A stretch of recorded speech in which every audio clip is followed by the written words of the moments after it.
Gelar perkara dalam rangka penyelidikan loh. Penyidikan. Belum penyidikan. Belum penyidikan, masih Baru penyelidikan Pak Boy. Setelah saya periksa, penyidikan ini sebenarnya sudah lengkap.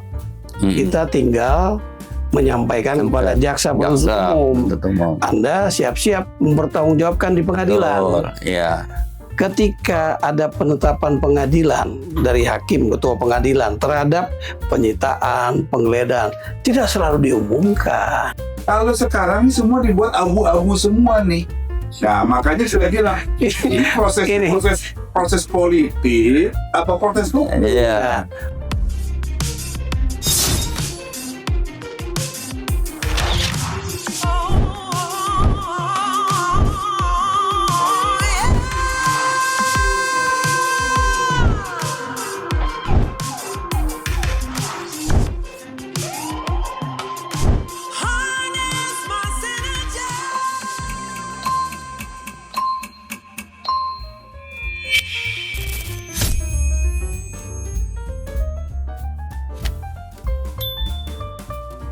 Ya, jumpa lagi dengan RFS Podcast dan Cipta Kreasi TV. Sahabatku, kali ini saya ingin bukan membahas, saya ingin berdiskusi dengan dua orang sahabat saya. Beliau pertama adalah seorang pakar hukum pidana dari Universitas Bung Karno dan Universitas Borobudur yang sudah tidak asing lagi. Langsung saya perkenalkan adalah Bapak Dr. Udi Yusuf SAMH. Selamat datang Pak Udi. Selamat sore. Terima kasih Udah Pak sore Udi. rupanya. Yang kedua nih, ya udah nggak asing lagi nih sahabat saya. Beliau adalah mantan penyidik yang sudah mempunyai pengalaman lebih, pernah menjadi Kapolda di Bali, pernah jadi Kadif Humas Mabes Polri, dan terakhir beliau adalah Direktur Jenderal Imigrasi. Baiklah sahabat, untuk mempersingkat waktu, saya ingin berdiskusi karena tema kita adalah tema diskusi sekarang. Akhir-akhir ini kita mendengar bahwa kasus daripada ijazah Pak Jokowi, kan kita banyak mengenal ada 3 yang disebut dengan kelompok RRC, Roy, Rismond, dan Piva. Nah, di sini kita lihat kedua orang tersebut, khususnya Rismond dan yang di luar yang levelnya adalah Pak Egy Sujana, itu sudah mendapatkan RJ. Nah, terus terang aja nih, kalau RJ artinya masalah hukumnya sudah tuntas, tapi saya akan mencoba membahas dengan kedua sahabat saya ini, pengertian tuntasnya ini udah sejauh mana menurut kacamata hukum. Nah, untuk tidak salah kita mempersepsikan, makanya saya undang kedua sahabat ini untuk berdiskusi. Biar kita sama-sama punya pemahaman yang sama mengenai apa sih yang dimaksud dengan RJ-nya ini, apakah benar-benar sudah tuntas atau masih berlanjut hingga di pengadilan. Karena kita tahu namanya RJ itu, yang mengeluarkan itu nanti adalah di pengadilan. Nah, baiklah, untuk mempercepat waktu, saya memulai dulu nih dengan pertanyaan saya dulu nih. Saya mulai dari sahabat saya dulu yang pakar hukum pidana. Bang, saya manggilnya abang aja deh. Nggak apa-apa. Iya. Bang Budi, kalau menurut pandangan Bang Budi, RJ yang sudah jatuh ke Pak RJ ini restoratif justice. Restoratif justice dari Pak Egy Sujana, Pak Rismond. Kacamata Bapak selaku pakar hukum ini gimana nih? Coba tolong jelaskan kepada masyarakat kita. Jadi gini nih, RJ kan kalau menurut Undang-Undang Nomor 20 Tahun 2025 itu ada 6 persyaratan ya. Iya. Ya, yang pertama tindak pidana ringan, ancamannya di bawah 5 tahun. Apakah kasus hoax ini atau fitnah ini ancamannya di bawah 5 tahun, memenuhi kriteria atau enggak kan di situ? Ya, betul. Yang kedua, bukan residivis, tersangka. Ya, untuk kasus yang sama tuh, hoax juga. Apakah misalnya Egy Sujana pernah tersangkut kasus sama atau tidak, atau Rismond Sianipar pernah tersangkut kasus yang sama atau tidak kan? Iya. Kalau sudah residivis kan tidak mungkin dilakukan RJ. Itu yang kedua. Yang ketiga, adanya kesepakatan damai ya antara yang difitnah, yang merasa difitnah dan yang memfitnah kan. Baik. Nah, itu udah tertuang belum tuh dalam kesepakatan damai ya, apanya secara lisan, tapi kan kalau hukum biasanya harus ada hitam di atas putih tuh, itu sudah tertuang atau belum. Yang keempat, pemulihan keadaan pelaku tuh, ya, terhadap yang difitnah. Bagaimana pemulihannya? Apakah pernah dilakukan tuh oleh kedua belah pihak kan, Egy Sujana atau Rizwan Syahipar tuh? Pemulihannya seperti apa ya? Mungkin kemarin kayak Pak Rizwan tuh sudah membantah soal penelitiannya dan sebagainya. Apakah itu termasuk pemulihan atau tidak tuh? Seperti itu ya kan? Seperti itu tuh. Nah, terus yang selanjutnya yang kelima, tidak menimbulkan resah di masyarakat. Nah, ini ukurannya apa nih tidak menimbulkan resah ya kan? Dengan Pak Egy seperti itu, Pak Rizwan juga seperti itu. Saya pikir sedikit banyak sih ada keresahan juga tuh di masyarakat ya nggak? Resah atau ribut? Resah atau ribut ya? Ini belum tahu nih. Tapi kan itu jadi topik juga di masyarakat ya, jadi pembicaraan. Apa? Viral ya. Viral. Kasusnya udah 1 tahun loh Pak. Iya, walaupun kasusnya lama, tapi kan itu sudah viral tuh di masyarakat. Betul. Kok Pak Egy melakukan ini, Pak Rizwan melakukan ini, sebabnya kenapa? Wah, udah banyak pertanyaan tuh di masyarakat kan? Seperti itu. Nah, apakah ini masih dianggap tidak meresahkan gitu ya? Terus yang selanjutnya ada pengecualian tindak pidana selain korupsi, teroris ya, tapi hoax kan masuk nih dalam kategori ini, boleh lah kalau. Tapi hoax itu ancamannya berapa? 6 tahun atau 5 atau di bawah 5 tahun kan? Hoax itu kalau nggak salah ancamannya 6 tahun tuh. Nah, sedangkan RJ itu harus di bawah 5 tahun. Ini juga kan agak tidak sesuai dengan undang-undang. Jadi menurut pendapat saya masih banyak nih hal-hal yang belum sesuai dengan undang-undang dalam RJ ini. Nah, ini siapa yang bisa menentukan RJ seperti ini? Apakah juga sudah ada penetapan di pengadilan, ataukah cukup di kepolisian atau di kejaksaan? Ini kan kita nggak tahu. Yang jelas kan mereka dapat SP3 ya dari pihak kepolisian. Ya, kalau dihentikan. Kalau dihentikan kan dapat SP3 tuh. Nah, tapi sampai sejauh mana nih masalah RJ ini betul atau salah prosesnya ya kan? Itu. Satu lagi nih, saya mau beralih ke Pak Roni. Pak Roni akan penyidik. Bukan kalau sekarang ya tetap aja penyidik ya, kan hanya Purnabakti aja. Tapi jiwa penyidiknya masih ada. Pak Roni, kalau pandangan Pak Roni bagaimana Pak Roni? Ini kalau Bapak kan melihat dari kacamata penyidik nih, yang sudah berproses, ada laporan, kan laporannya satu paket nih. Betul. Yaitu Roy, Rizwan, dan Tifa. Bahkan ada 2 klaster nanti kan, sudah diputuskan. Nah, kalau kacamata penyidik tiba-tiba 2 nih mengatakan udah RJ. Yang jadi pertanyaan, loh ini kan laporannya 1, kok bisa di-split jadi 2? Ini gimana kekuatan hukumnya nantinya? Gimana kalau kacamata penyidik nih menanggapi ini? Karena dari kan waktu dilaporkan kan 1 paket tuh. Betul. Makanya ada istilah RT kan? Roy, Rizwan, Tifa. Satu paket. Bahkan polisi udah ada klaster pertama, ada klaster kedua kan di situ. Nah, tiba-tiba sekarang kan yang ini pada pecah. Sudah selesai. Nah, ini yang ini masih ada terus. Masih terus. Nah, ini gimana nih? Kalau melihat ini, kalau penyidik gimana menyikapi ini? Ya, jadi memang ini menarik. Menarik. Apakah berkas perkara ataupun proses penyidikan itu di-split? Ya, itu dibagi per tersangka. Ya, kalau dibagi per tersangka minimal RRT-nya itu 3 berkas, tambah 1 lagi Pak Egy Sujana, berarti ada berkas lain lagi, berkas keempat. Ya, kemungkinan itu di-split ya. Karena tadi Pak Dr. Hudi kan sudah menjelaskan Pak Boy, ada 6 syarat restoratif justice, penyelesaian secara berkeadilan. Ya, nah kita tahu bahwa KUHP dan KUHP kita itu kan sudah memiliki nuansa 3 keadilan. Ya, pertama keadilannya itu adalah korektif, korektif bagi pelaku, kan gitu. Yang kedua rehabilitatif, rehabilitatif berarti terhadap korban, tapi juga bisa kepada pelaku nama baik. Ya. Yang ketiga, restoratif justice. Nah, ini yang kita sedang bahas ini kan. Nah, bicara restoratif justice, kalau memang itu di-split, mungkin saja Pak Boy itu menjadi dasar dari penyidik untuk menghentikan kasus dengan kasus yang sama, tapi tersangka yang di-split tadi. Cuma kan bicara keadilan.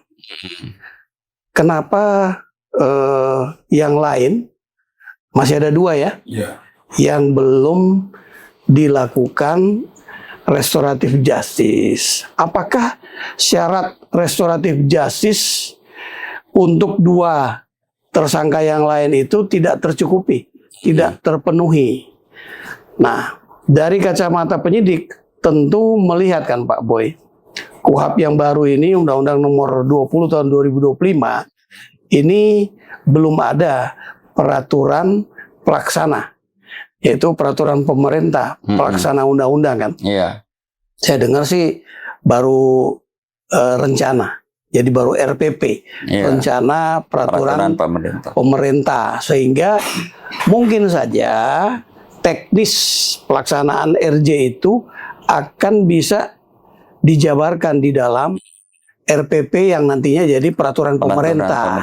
Namun demikian, masa mau nunggu, Pak Boy? Nah, itu dia. Itu kan nggak, masa penyidik mau menunggu sementara korban mau menerima permohonan maaf dari ada dua tersangka, ya kan? Kalau 2 tersangka yang lain nggak mau minta maaf, mungkin itu ya ngapain juga mau nunggu yang 2. Nah, ini kacamata kita yang di luar, karena kita belum dapat penjelasan seperti apa sih alasannya ya. Ini para sahabat pemirsa, ini kan artinya kenapa saya undang kedua sahabat ini untuk berdiskusi? Karena kita ini masih terus terang aja masih meraba-raba ini mau ke arah mana nih jatuhnya nih, hukumnya nih. Satu sisi kedua orang itu udah mengatakan saya sudah RJ dan dia berkuat-kuat kepada masyarakat, ya sudah tuntas. Yang 2 ya. Yang 2 ini. Pak Egy Sujana dan Pak Egy Sujana dan Pak Rismon. Ya. Tapi kalau tadi Pak Hudi sudah menyebutkan ada 7 syarat, ada 6 syarat tadi itu, artinya kan ini baru unsur pemaaf aja. Iya. Ya kan, unsur pemaaf yang mungkin Pak Jokowi sudah memaafkan. Tapi untuk kerugian material, nah jadi misalnya gini, saya nggak tahu kerugian Pak Jokowi pasti secara material pasti banyak lah ya. Mungkin beliau juga sakit, apa itu. Apakah sudah merasa dibayar atau belum? Kalau itu belum terlaksana kan artinya belum tuntas masalah itu. Iya. Nah artinya masyarakat ingin tahu, jangan sampai, oh dia udah RJ, udah gitu selesai, tapi RJ-nya nggak tuntas. Karena kalau salah satu RJ-nya itu kan harus ada putusan dari pengadilan juga. Yeah. Jadi mau nggak mau berproses tuh harus sampai ke pengadilan. Baru RJ itu akan keluar. Jadi kalau misalkan beliau hanya mengatakan, saya sudah selesai. Bahkan yang satu sudah dipanggil oleh Wapres, anaknya Pak Jokowi, tuntas. Nah makanya terus terang aja nih masyarakat masih bingung nih. Nah, jadi mungkin dari Pak Budi lagi kali yang bisa ingin menjabat selaku pakar pidana nih. Ya, kalau menurut saya kan tuh kalau nggak salah ya, RCT itu ya RRT, Rismon, Roy dan Tifa itu dalam satu laporan tuh. Itu dia. Ya. Nah, dalam satu laporan terus Pak Rismon ini memisahkan diri nih. Artinya beliau meminta maaf mengajukan RJ, tapi masih dalam satu laporan tuh. Nah, kewenangan untuk menyeplit laporan ini siapa tuh yang memiliki kewenangan tuh? Iya kan?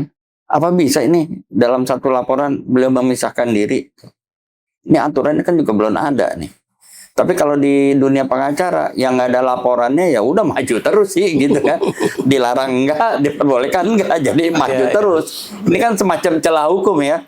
Seperti itu. Tapi yang paling penting yang ada di undang-undang tadi itu 6 tuh. Apakah itu sudah terpenuhi oleh Pak Egy maupun Pak Rismon tuh? Sebenarnya kalau itu belum terpenuhi kan nggak bisa berjalan tuh RJ, iya kan? Iya. Nah, siapa yang berani melampaui undang-undang sehingga RJ itu dapat dilakukan? Nah, ya memang itulah yang menarik di sini. Ini yang menarik nih. Artinya karena KUHP yang baru itu memang baru berlaku 2 Januari 2026, sehingga diperlukanlah penjabaran secara teknis bagaimana sih pelaksanaan RJ itu sehingga masyarakat tidak bertanya-tanya. Betul. Namun demikian saya kira karena konsep KUHP yang baru maupun KUHP yang baru itu tidak selalu melaksanakan proses penegakan hukum itu untuk memenjarakan orang, memenjarakan pelaku, tapi justru menyelesaikan perkara itu dengan 3 keadilan tadi.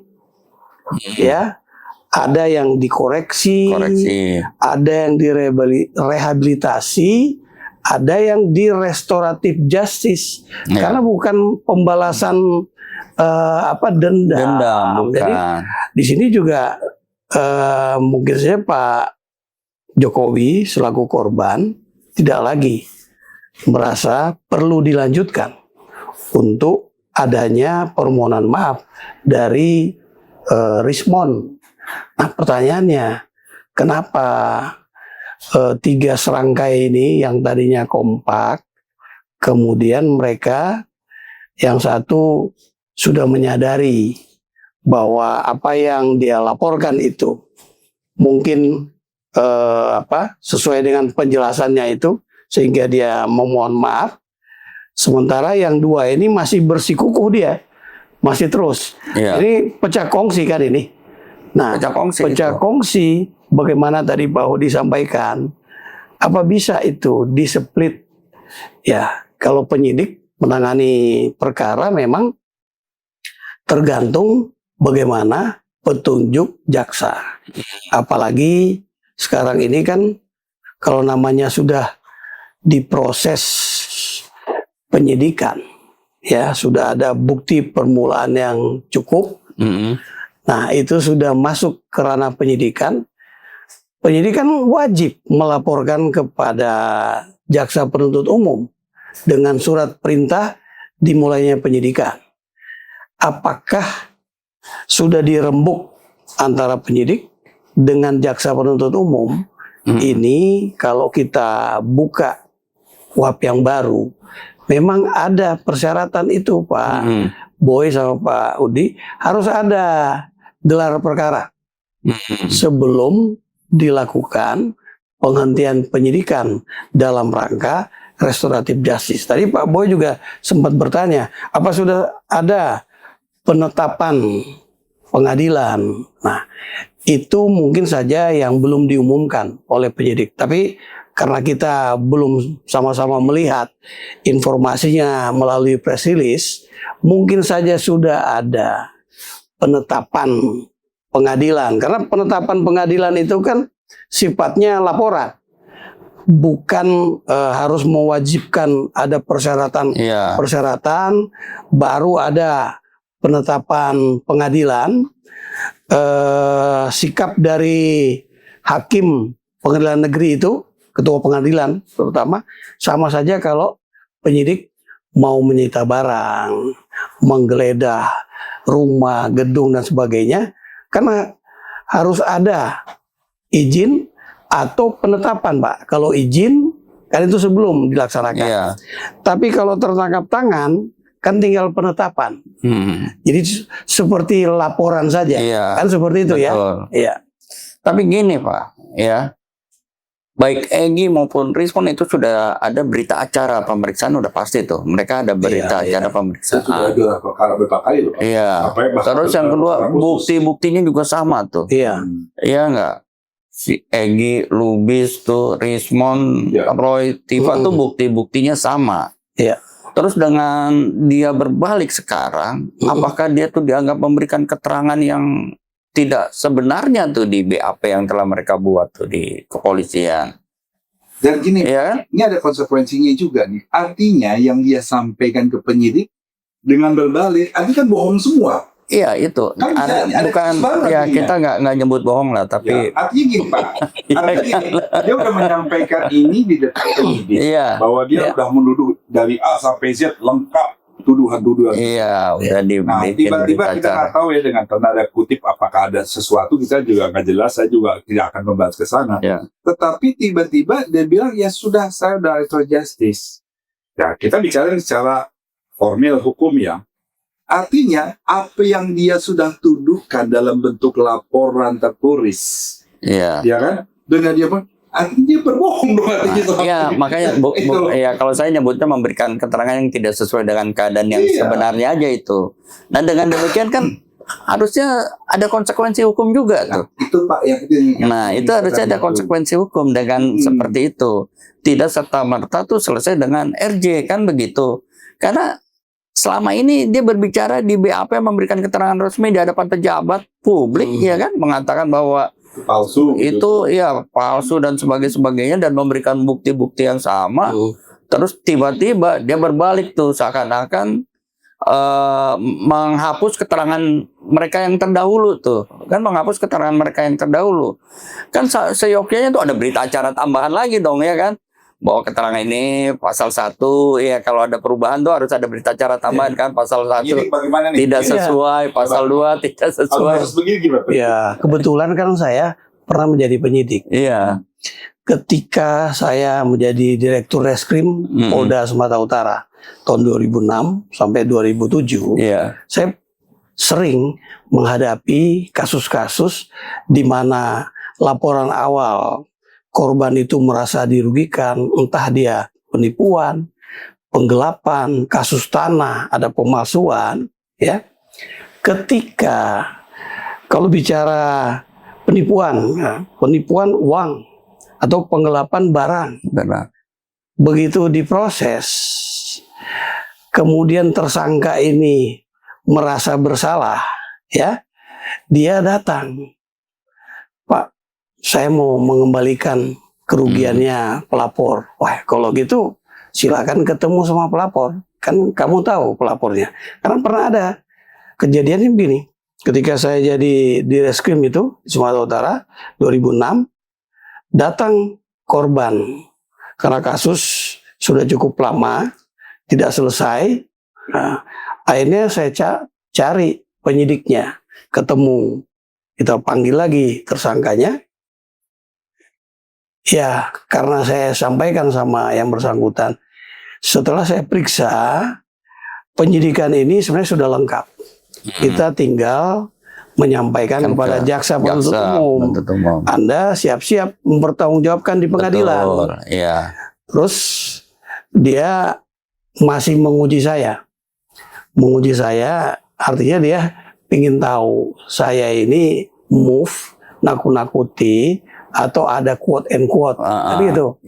Saya baru menahan 2 pelaku kasus korupsi. Kebetulan ada yang berkaitan dengan keuangan negara, mereka terlibat di dalam kasusnya. Saya tahan 2 pelaku, sehingga dia nggak sampai 3 hari udah balik, ingin berdamai dengan korban. Saya katakan ketemu saja dengan korban, adakan perdamaian, cari saksi yang mengetahui perdamaian itu, buatkan surat perdamaian, diketahui oleh saksi, apakah saksi itu ketua lingkungan dan sebagainya.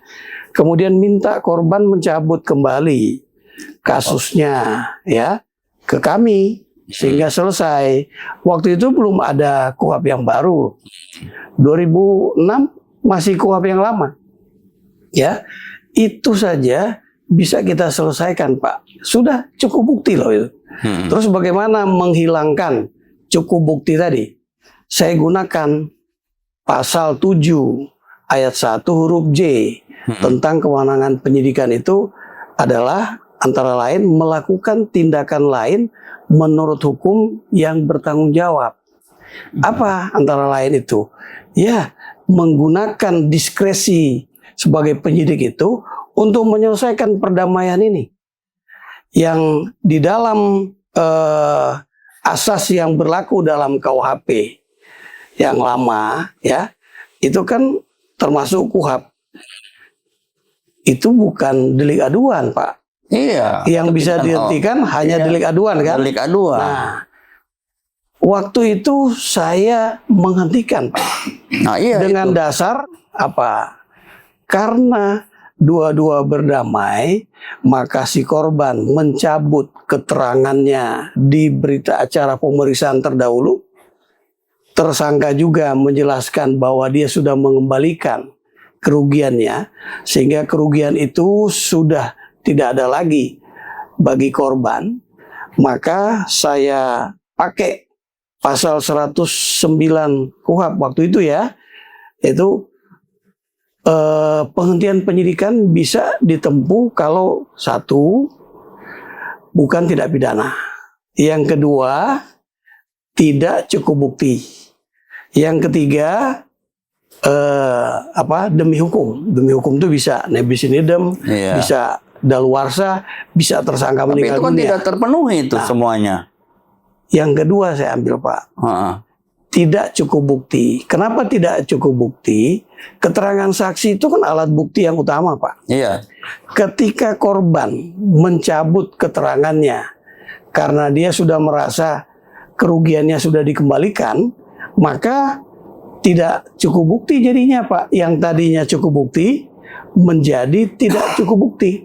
Sehingga saya lakukan restoratif justice yang pada saat itu belum dikenal, ya. Tapi saya hentikan.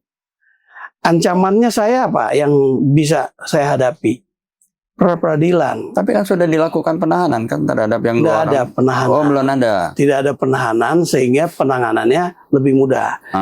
Sama juga dengan kasus ini, Pak Boy, Pak Odi, kan belum ada penahanan terhadap dua orang yang sudah di restoratif justice. Jadi menurut pertimbangan saya dengan KUHP yang baru ini yang sudah memberikan ruang keadilan secara restoratif, ini saya kira adalah cara terbaik di masa sekarang ini, di mana keadilan itu tidak harus dengan balas dendam. Ya, karena balas dendam penuh itu penjara, Pak Odi. Ya, saya sih sepakat untuk tidak balas dendam kan. Oke. Namun apa yang telah dituangkan di dalam berita acara pemeriksaan, ya, apalagi sudah dibuat 2 buah buku, ya, yang isinya tetap mendiskreditkan beliau itu kan. Terus tahu-tahu ada pengkoreksian, sedangkan di dalam berita acara juga kan ini RRT masih ada R sama T nih. Tinggal R1 sama T. Iya kan, itu juga kan memberi keterangan mungkin tidak jauh dari keterangannya beliau tuh, yang isinya udah pasti tuh bertentangan tuh. Apakah itu tidak sebaiknya diselesaikan di pengadilan aja itu kan? Nah, supaya tidak, yang satu memberikan keterangan A, ini juga A, ini A, B gitu loh. Kasusnya kan tidak sampai di penuntut umum. Iya. Ya, artinya kan kewenangan penuntut umum, Bang, yang lebih dominan. Betul. Belum ada. Kalau masuk ke penuntut umum. Masuk ke penuntut umum itu baru penyerahan tahap 1. Tahap 1 ya. Penyerahan berkas perkara. SPD. Kalau sudah penyerahan tahap 2, yaitu berarti berkas sudah lengkap, kemudian diserahkanlah tersangka dan barang bukti kepada penuntut umum. Kalau ini kan belum, sehingga RJ-nya itu baru RJ di tingkat penyidikan, belum di penuntutan.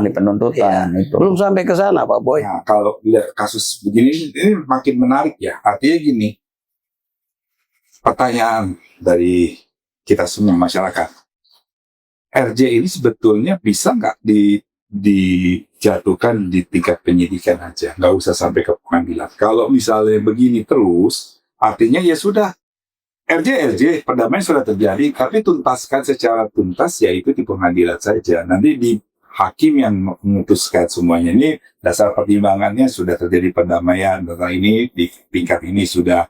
Jadi langsung tidak di pengadilan, tidak melalui proses yang lama persidangannya, karena udah ada ya. Artinya secara hukum kan dia udah paripurna tuh, sudah dilaksanakan dari penyidikan, penuntutan sampai ke persidangan. Mungkin persidangan nggak perlu lama kan, dasarnya sudah ada kan. Ya tadi kan kalau kan peran dan fungsi Polri itu sebetulnya terbatas hanya penyelidikan dan penyidikan tuh. Nah, membuktikan seseorang bersalah atau tidak bersalah kan. Betul. Apabila unsur pidananya tidak terpenuhi ya di SP3 selesai, itu ada kewenangan kan itu kan. Tetapi kalau memang terbukti, dia harus serahkan kepada penuntutan itu. Ya. RJ itu makanya kan dengan adanya undang-undang kan harusnya sekarang melalui penetapan pengadilan. Tapi di sini pengadilan fungsinya hanya cuma ngegong aja tuh penetapan. Hanya untuk laporan. Laporan aja itu yang jadi problem tuh. Jadi RJ tetap bisa di kepolisian, bisa di kejaksaan juga. Nah, ini yang menurut Bisa di pengadilan juga. bisa di pengadilan juga, tapi pengadilan itu sifatnya hanya penetapan. Kalau yang dari kepolisian udah RJ, kejaksaan RJ, maka di pengadilan tinggal ketok palu aja tuh penetapan ya kan.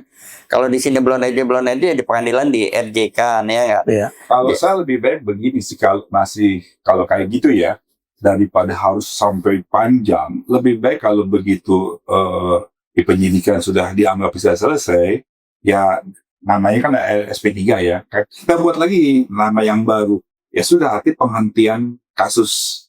Kasus itu sudah punya kekuatan hukum. Jadi ya dasarnya ada 6 syarat tadi itu ya. Semua sudah terpenuhi. Dan kenyataannya tapi 6 syarat ini belum terpenuhi tuh kalau dari kasus. Betul. Jadi hanya unsur pemaafnya saja. Iya, dari kasus Pak Egy sama Pak Rismon itu dugaan saya belum terpenuhi itu dari syarat itu. Yang belum terpenuhi? Ya itu tadi meresahkan misalnya. Iya kan? Apa sekarang dengan penghentian dengan RJ itu situasinya meresahkan nggak? RJ, ya kalau menurut saya sih meresahkan tuh. Ukurannya bagaimana meresahkan itu? Masyarakat yang melihat. Iya, makanya kan ukurannya bagaimana? Ukurannya kan gini. Iya. Kok enak banget ya? Udah menuding sampai orang sampai sakit-sakit, ya kan? Tiba-tiba dengan karena mungkin Pak Jokowi itu orangnya bagus, ya udah kita maafkan. Tapi kan kalau begitu nanti bisa berlaku untuk orang lain. Ya, jadi maksud saya gini, pertama kan ancaman hukumannya nggak di bawah 5 tahun. Nah itu. Ya, itu udah jelas melanggar undang-undang kan. Jadi kita sebagai aparat penegak hukum dari undang-undang aja nggak memungkinkan. Karena ancaman hukumnya tuh hoax itu 6 tahun itu. Bukan di bawah 5 tahun tuh dari situ. Undang-undang ITE. Iya, 6 tahun tuh. Ya. Coba buka di itu. Hoax itu 6 tahun tuh. Itu segi dari undang-undang tuh. Terus bukan residivis tersangka. Nah, saya nggak tahu nih kalau Pak Egy itu pernah melakukan hal yang sama atau tidak, saya tidak tahu nih kan. Begitu ya. Terus adanya kesepakatan damai. Mungkin ada nih damai, tapi kan harus tertuang tuh. Iya. Di atas kertas kan keinginan yang bersangkutan bagaimana, ini bagaimana. Terus pemulihan keadaan pelaku. Nah, pemulihannya seperti apa tuh? Iya kan, pemulihannya. Apa yang dilakukan oleh Pak Egy Sujana atau Pak Rismon dalam rangka memulihkan pelaku tuh? Memulihkan korban, ya kan? Kalau dianggap korban, tapi kan kita belum ada sepakat korban nih. Siapa pelaku, siapa korban tuh? Ini kan kita publik belum pernah melihat bukti bahwa itu sudah selesai di atas kertas. Iya, betul. Jadi belum pernah terpublikasi, hanya secara oral aja. Saya sudah menghadap, dan beliau sudah menyatakan menerima permintaan maaf saya. Tapi kan secari kertas yang mengatakan itu sudah terjadi perdamaian kan belum ada. Ini kasus ini kan kenapa tadi dianggap meresahkan? Di TV muncul tuh selalu berdebat, tidak ada ujung, tidak ada akhir tuh, dan terus-terusan jadi panggung tuh kan di televisi tuh. Ini kan ditonton semua. Coba lihat viral nggak tuh di TV tuh pada viral tuh. Tapi dengan adanya RJ, di mana Pak Egy Sujana dan juga Rismon sudah dilakukan restoratif justice dan dihentikan penyidikannya, ada nggak keresahan? Itu kan masih debatable tuh di TV, kan masih banyak tuh tampil tuh kayak di TV One ya terus deh. Patokan sekarang indikatornya sekarang gini, kecuali kalau sudah masyarakat tidak pernah membicarakan lagi, habis pesan nggak ada. Ini kan kita lihat di TV di mainstream, di beberapa stasiun TV kan masih terus. Kalau debatable kan kita kembali lagi kepada KUHP yang baru. Mindset kita jangan terpaku kepada KUHP yang lama. Iya. Ya, kalau KUHP yang lama itu kan tidak ada RJ. Iya, nggak ada. Tidak ada rehabilitasi, tidak ada korektif, Pak. Iya. Tapi dari segi ancaman kan lebih Pak. Retributive justice. Kan iya, gitu, Pak, retributif itu. Yang jelas salah satu unsur adalah jangan dia kasus-kasus tertentu. Iya. Seperti kasus korupsi, teroris, narkotika, kemudian terorisme. Betul. Ya. Kan itu tidak. Itu oke, tidak tuh. Iya. Kemudian saya lihat pasal-pasalnya itu pasal penghinaan, Pak, masih KUHP lama, pasal 310, 311, itu ancamannya di bawah 5 tahun. Kalau hoax itu ITE 6 tahun itu, Pak. berita fitnah tuh 6 tahun, di atas 5 tahun itu Pak, nggak di bawah 5 tahun. Ya, cuma ada pasal 310 dan pasal 311. Nah, artinya gini, kalau mau menguji tentang restoratif justice ini kan bisa dengan cara pra-peradilan. Pertanyaannya, siapa yang punya hak ya untuk memperadilankan restoratif justice? Padahal RJ ini konsepnya di KUHP yang baru ini adalah untuk memulihkan kerugian korban sehingga ada perdamaian. Ketika korban sudah merasa dipulihkan, kemudian dia sudah merasa ada pernyataan bersalah dari tersangkanya, dia minta maaf. Dan itu juga rohnya Pak, roh dari KUHP yang baru. Masa kita kemudian tidak mau mendukung upaya mengejawantakan Undang-Undang Nomor 20 tahun 2025 tentang KUHP yang baru ini? Ya. Pernyataan Pak Roni, kan ada pra-peradilan.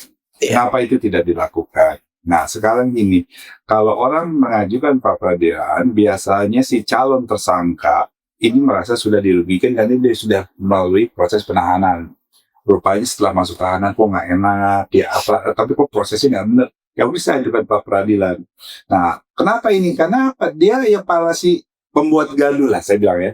Para pembuat gaduh ini kan belum pernah merasakan masuk tahanan dulu. Belum pernah ditahan. Jadi dia tidak melakukan pra-peradilan. Kan beberapa kali banyak wartawan menanyakan, kenapa tidak mengajukan pra-peradilan? Sekarang jadi pertanyaan, apa yang mau diperadilan? Saya belum pernah masuk tahanan kok. Merasakan tahanan nggak enak ditahanan, kita belum tahu.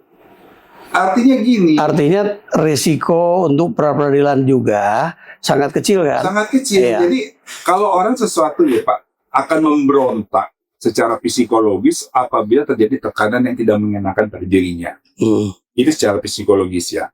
Nah, banyak pengamat, banyak rakyat yang menanyakan, kok kasus begini aja kan sudah benar-benar memfitnah kepala negara nih, mantan kepala negara, masukin aja dulu ke penjara. Nah, biar dia ada proses peradilan. Itu kan terbuka, ini kan enggak. Masalah kalau berbicara fitnah, mereka juga bisa membuktikan tuh. Iya. Ya. Bukan berarti mereka langsung ini benar atau tidak benar ya, kepala negara memang melakukan pemalsuan atau tidak, kan seperti itu. Karena proses ini masih bergulir.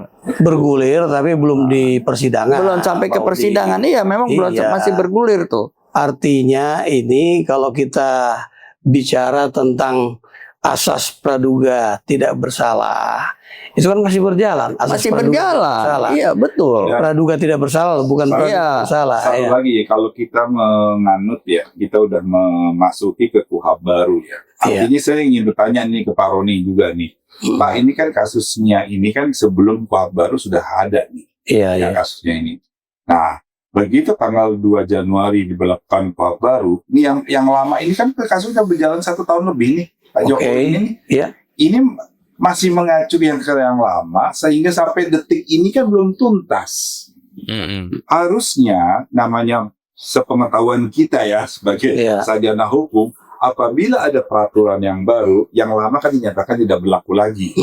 Seharusnya kalau menurut saya Pak ya masih menggunakan undang-undang lama atau baru, ya sudah langsung masukin penjara dulu. Masukin dulu, kita masukin. Nanti di situ ada timbul peradilannya ada. Kalau sekarang semua dibuat abu-abu semua nih. Nah, makanya saya bilang ini proses politik apa proses hukum? Pemikirannya Pak Boy, oke lah, saya bisa memakluminya itu karena kan kita diskusi ya. Cuma kan kita harus kembali lagi. Mindset kita ini harus mindset yang berubah. Bahwa Undang-Undang Nomor 20 tahun 2025 tentang KUHP itu konsepnya itu bukan balas dendam, bukan fokus kepada kalau ada salah sanksi, jadi penjara. Jadi mindsetnya bukan penjara, bukan. Sehingga apa yang dilakukan oleh aparat penegak hukum sekarang ini terhadap kasus pemalsuan ijazah Pak Jokowi itu saya kira sudah profesional, proporsional, dan sesuai prosedur undang-undang yang baru.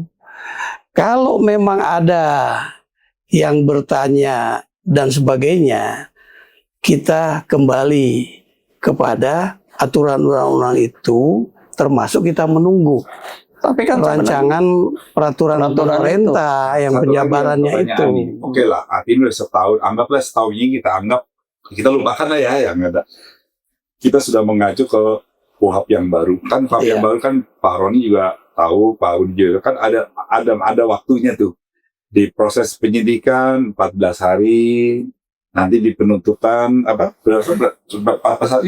hari ya? 14 hari itu kalau 14 hari berkas perkara tahap kedua dinyatakan oleh jaksa sudah lengkap, itu. maka itu 14 hari. Nah, ada waktu ya, ada proses tenggang waktu. Tapi enggak, kalau dari penyelidikan belum ada limitasinya tuh. Kalau nggak ditahan kan nggak ada limitasinya itu. Penyidikan itu nggak ada limitasi juga. Nggak ada limitasi sehingga ini belum juga ya, belum masuk juga aturan yang dia baru surat perintah pemberitahuan dimulainya penyidikan. Belum ada penyerahan berkas perkara tahap 1. Iya. Hanya yang saya juga bingung nih ke aparat penegak hukum ya. Yang Pak Jokowi dilaporkan tuh, iya kan? Udah diberikan juga bukti-bukti, mungkin lebih dari 2 alat bukti itu. Seperti itu. Belum ada penetapan sebagai tersangka. Nah, justru sebaliknya nih, yang melaporkan Pak Jokowi itu dilaporkan juga oleh pihak Pak Jokowi kan, dengan berita bohong, fitnah dan sebagainya, sudah menjadi tersangka. Jadi ada keanehan tuh. Ya. Karena yang pertama melaporkan ini belum terbukti, tapi tiba-tiba yang bersangkutan membuat laporan seakan-akan udah terbukti tuh melakukan hoax karena udah jadi tersangka. Ini kan ada keanehan tuh. Padahal kan harusnya diselesaikan dulu nih pertama nih. Kalau sudah tidak terbukti, keluar SP3, baru SP3 itu menjadi dasar untuk menetapkan ini. Nah, tapi ini nggak ada nih. Itu yang jadi pertanyaan masyarakat, Pak. Apalagi kalau kita melihat ini kan udah ada gelar perkara khusus ya. Iya. Gelar perkara, udah berapa kali gelar perkara, sampai gelar perkara khusus, bahkan udah 2 kali gelar perkara khusus. Nah, ini juga belum tuntas. Iya. Tiba-tiba pas di ujung-ujungnya ini langsung keluar RJ. Jadi kan orang kan melihatnya gini ya, hukum kok jadi kayak berlian begitu sih, gitu. Harus kan ada kepastian hukumnya. Kalau kita bicara hukum harus ada kepastian hukum. Iya. Ya itu saya bilang tadi, Pak, kenapa tidak sampai ada pra-peradilan? Karena gimana mau pra-peradilan kalau ini belum masih abu-abu semua. Jadi gitu. maksud saya itu aparat penegak hukum menyelesaikan dulu tuh kasus laporan tuh ijazah palsu atau tidaknya Pak Jokowi itu. Kalau ternyata sudah tidak terbukti, baru misalkan SP3, baru SP3 itu dijadikan dasar untuk menentukan dia hoax atau tidak. Nah, betul. Kalau kita berpikirnya berbeda ya, kita keluar dari kota ini, kita melihat ya. Ketika ada 2 laporan yang berbeda, ya, ini kan laporannya berbeda. Satu tentang ijazah palsu, yang satu karena melaporkan tentang ijazah palsu itu belum terbukti, ya. Kemudian ini ada permohonan maaf atas laporannya itu, ya. Dan itu bisa diselesaikan. Kan ini juga merupakan salah satu cara untuk menyelesaikan yang pertama. Nah, kita melihatnya bukan bicara, oh ada yang salah, balas dendam, harus penjara, dan harus ada kepastian memang hukum. Memang nggak begitu. Kan begitu. Tapi laporan pertama itu kan belum terbukti juga. Terus tapi yang kedua nih, yang dilaporkan hoax ini, kan artinya udah ada laporan pertama, terus sama yang dilaporkan itu, dia melaporkan ulang karena hoax. Yang pertama dia belum terbukti, terus yang kedua tahu-tahu jadi tersangka. Nah, dasarnya apa tuh? Jadi mentersangkakan. Itu problem. Dasarnya belum terbukti mungkin. Ya enggak, kalau belum terbukti kan harus dibuktikan dulu, diselesaikan dulu nih yang pertama. Diselesaikan dengan cara apa? Ya harus selesai ini benar palsu atau tidak tuh. Kalau belum terbukti, berarti kan belum masuk ke proses penyidikan. Nah, tapi di sini tiba-tiba Ya. Udah dikatakan hoax, udah jadi tersangka. Tuh, Ya, itu. karena ini kan belum sampai masuk penyidikan, belum terbukti, Iya, baru penyelidikan. Iya kan Iya. baru penyelidikan nih. Kita lihat. Harusnya kasus ijazah palsu itu ya proses penyelidikan nih kalau nggak bisa berlanjut ya keluarkan di SP3 itu tuh. Tapi kan bukan itu persoalannya. Kan dia berkoar-koar di media dan sebagainya. Ya, beda kalau cuma laporan nggak ada masalah. Tapi dia selain melaporkan, dia seolah-olah sudah benar laporannya dia. Kalau saya gini Pak, Kan gitu. kalau saya gini, kalau melihat ribut kayak gitu, begitu institusi yang mengeluarkan ijazah sudah menyatakan memang benar itu ijazah yang dikeluarkan saya, nomornya, tanggalnya, tahun berapa, ya kan? Artinya udah close dong harusnya. Artinya gini, kalau kita mau kembali ke jalan yang lurus ya, yang benar-benar kita baku jalan hukum, apabila institusinya sudah mengatakan memang benar kami yang mengeluarkan itu, ya sudah selesai. Kalau bilang close, itu berarti kan ada penyidikan. Ya. Kalau belum ada penyidikan, bagaimana mau di-close? Loh, Belum ada pembukaan, bagaimana mau ditutup, Pak Boy? ya, itu kan sudah dibuka. Kan ini udah Dibuka gimana? ini kan laporan ini kan sudah ada nih. Iya. Bahkan sampai gelar perkara. Gelar perkara dalam rangka penyelidikan loh. Penyidikan. Belum penyidikan. Belum penyidikan masih Baru penyelidikan, Nah. Pak Boy. Dan jadi masalahnya kan kalau saya ngelihat paling gampang aja nih. Begitu yang institusi mengatakan itu sudah dinyatakan asli. Nah, Artinya Universitas Gajah Mada ya Gajah Mada. langsung apa? Ada juga yang masalah bahkan. Loh kok menuntutnya ke Pak Jokowi? Ke Gajah Madanya dong yang mengeluarkan ininya. Kan ini kan tidak. Nah dari situ aja. Tapi masalah kalau Pak Jokowi bahwa dia menggunakan ijazah itu karena pasal 263 itu dengan Tapi kan menggunakan belum bisa dibuktikan Iya, bahwa itu. ijazah itu palsu. maksud saya kan di situ. Iya. Ini laporan udah ada bahwa ijazah palsu. Terus oke tadi dia berkoar-koar menyatakan apa yang dia keluarkan kan sama dengan isi laporan nih ya. Iya. Seyogyanya tuh. Kan belum jelas kok dia udah koar-koar. Coba Iya. sekarang kita gimana? Sebuah laporan tentang adanya ijazah palsu belum jelas, dia udah berkoar-koar. Itu kan namanya Iya. sudah penghinaan, bisa masuk ke undang-undang ITE. Nah, kalau menurut saya nih Iya. ya, emang ini kasus belum selesai, tapi sudah ada laporan, proses hukum itu berjalan. Nah, kalau berkoar-koar boleh-boleh aja tuh dia, karena kebebasan dalam menyuarakan pendapat, ya kan? Pendapat itu kan nggak Iya. sama dengan seolah-olah ini palsu, kan belum jelas. Oleh palsu. karena itu disitulah tuntutannya tuh peran polisi tuh, ya kan? Dengan secara tegas tuh. Ini tidak benar, dia berkoar-koar tidak benar. Kenapa? Laporannya pun tidak benar di SP3 kan bukan tuh. polisi yang menetapkan itu benar atau tidak, bukan polisi dong Pak. Enggak, maksudnya begini. Kalau bicara tidak benar, oke ini tidak cukup bukti, dikeluarkan aja SP3 sebagai dasar tuh. Belum masuk penyidikan, SP3 itu surat penghentian penyidikan, Iya, surat perintah makanya penghentian penyidikan, nggak apa-apa. P-nya 3. Kan yang bersangkutan udah mengajukan bukti-bukti nih, iya kan? Tapi di dalam udah mengajukan bukti-bukti, Iya. terus proses ini Buktinya kan, belum masuk cukup bukti. iya. Nah, oleh karena itu, apakah namanya produknya keluarkan itu sebagai dasar? Dia ini melakukan fitnah nih. Kalau begini kan nggak jelas, nggak ada telur yang mana ujungnya telur atau ayam. Jadi aparat penegak hukum mengeluarkan produk walaupun dalam proses penyelidikan bahwa ini memang tidak cukup bukti sehingga kasus tidak dapat berlanjut. Kasus harus berhenti. Saya kira bukan tidak cukup bukti. Itu penghentian penyelidikan itu bisa. Bisa penghentian Ya, penyelidikan. penghentian penyelidikan. Itu dikeluarkan sebagai dasar tuh, Kalau baru ditentukan tersangka. Tapi ini surat penghentian penyelidikan belum dikeluarkan oleh pihak kepolisian tuh. Kalau saya ngambil contoh ya. Dasarnya kalau menurut saya beda Pak. Ya, Penyelidikan itu kan apa sih tujuannya penyelidikan? iya. Untuk menentukan apakah Ini terjadi perbuatan Pidana pidana, atau tidak? sehingga bisa dilakukan proses penyidikan. Iya. Nah, ketika tidak menemukan bahwa itu ada perbuatan pidana, Iya. berarti apa yang mereka koar-koar itu Iya. tidak ada pidananya. Tapi dikeluarkan dulu produk nih. Iya kan bahwa yang dilaporkan bukan Produknya kasus itu pidana tuh. enggak. produknya itu tidak dikeluarkan justru, yaitu produk dimulainya penyidikan itu tidak Enggak, dikeluarkan. artinya di stop di proses penyelidikan bahwa apa yang dilaporkan ini bukan termasuk tindak pidana. Gitu. Kalau menurut saya, sepanjang kasus itu tidak masuk proses penyidikan, itu tidak ada imbasnya bagi tersangka. Ya, iya betul. Tapi Itu jadi kan. menggantung kasus ini kan terus Ya, bergantung terus tuh. Gini, saya coba menengahi ya.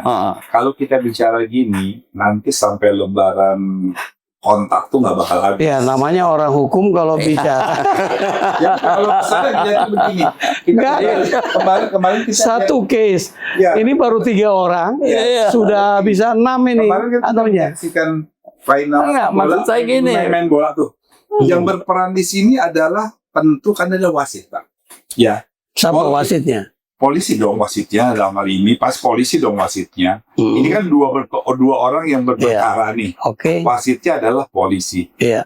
Zaman sekarang kalau misalnya menentukan pelanggaran, kalau wasitnya kurang ragu-ragu kan dia nggak akan nonton TV yang gini tuh. Iya. Ya kan ada kembali tapi Oke. istilahnya itu TV. Dia akan lihat lagi, oh Iya. kejadiannya begini. Nah, dia udah lihat tuh dari pengakuan universitas yang mengelola institusi sudah ada, dari teman-temannya sudah ada, ini sudah ada ya. Ya langsung saja polisi ambil sikap. Ya, Saya kira gini tidak ya. ada. Saya kira Langsung hentikan gitu. surat penghentian penyelidikan Iya. itu mungkin sudah ada, cuma tidak diumumkan.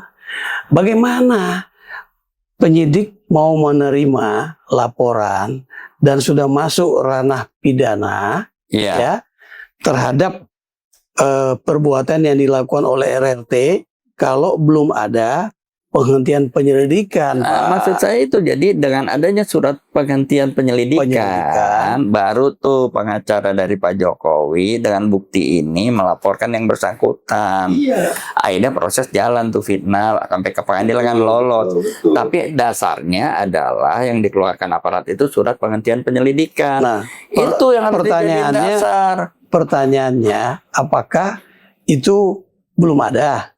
Dari Ya. mana kita tahu dia belum ada? Nah itu harusnya kan diumumkan bahwa polisi menentukan tersangka kan. Sama saja. Surah ada itu. Sama saja kita diskusi pertama tentang penetapan pengadilan kan? Apakah itu belum ada? Kan kita belum tahu. Iya. Apakah karena- setiap penetapan pengadilan itu selalu diumumkan? Jadi gini. Pengalaman saya ini ya, biar kita berdasarkan pengalaman. Iya. Ketika ada penetapan pengadilan dari hakim, ketua pengadilan terhadap penyitaan, penggeledahan, tidak selalu diumumkan. Betul. Tidak Tapi ini kan selalu. anomali. Ini kasus publik nih, ya kan anomali supaya publik tidak bertanya-tanya juga kan tidak problem tuh kalau diumumkan. Jadi maksudnya kita menyampaikan harus pertanyaan bahwa publik. dasar kami menetapkan Tolong, tersangka iya, tuh bahwa tolong penyidik sudah ada Polri penghentian jelaskan. penyelidikan. Oke, Itu. balik ke azas hukum pidana ya. Kalau azas itu kan pengadilan yang apa istilahnya cepat, tepat gitu ya, Iya. dan murah hemat biaya lah kasar. Iya.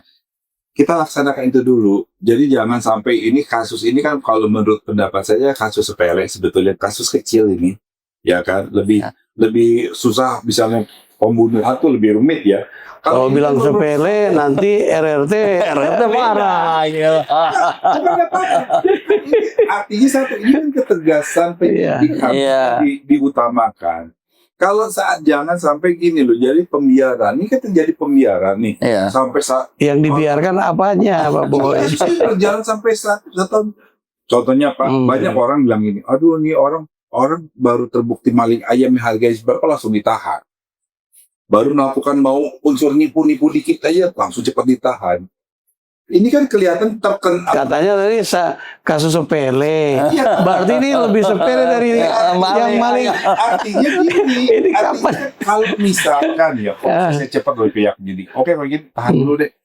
Saya rasa Pak, ya itu para peradilan akan keluar, kan merasa tidak nyaman. Enggak, maksud dari Pak Boy itu tadi bahwa UGM udah bilang itu asli ya kan. Iya. Jadi selesai kan. Udah tuntas, Nah, udah. kalau misalnya begitu ada namanya produk dari pihak Iya. kepolisian, ya kan? Penghentian penyelidikan. Surat penghentian penyelidikan. Mungkin sudah ada Pak Hudi. Nah, ya kalau udah ada kan harusnya diumumin tuh, Ya, biarin mudah-mudahan tahu. setelah kita diskusi ini Iya, kemudian dijelaskan. diumumin. Nah, jadi Iya. surat penghentian penyelidikan itu dijadikan dasar menentukan dia jadi tersangka. Baiklah, Itu.